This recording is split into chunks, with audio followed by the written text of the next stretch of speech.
Welcome to McPlum, simple solutions served daily. In this video, I will show you how to make an unlimited pork chop farm in Minecraft. This easy guide will help you set up an automated system to get endless cooked pork chops. We'll cover everything from gathering materials to the final construction, ensuring you have a reliable food source. Get ready to transform your survival game with this efficient and simple build, providing you with a constant supply of delicious, cooked pork. To begin, gather your essential materials. You'll need about a stack of any solid building block like cobblestone for the main structure. For the redstone mechanics, grab one dispenser, one observer, and around 3 pieces of redstone dust.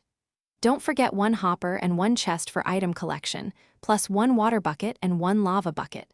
Finally, ensure you have plenty of carrots, potatoes, or beetroots to attract and breed your pigs.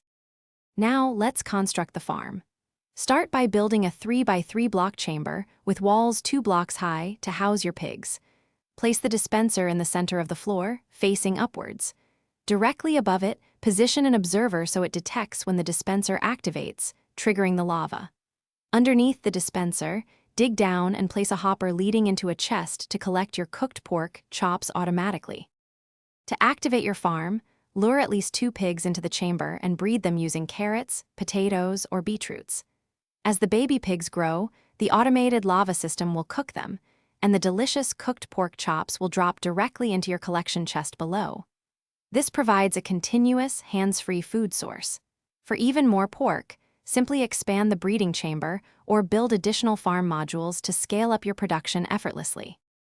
Thanks for watching, stay juicy, and subscribe.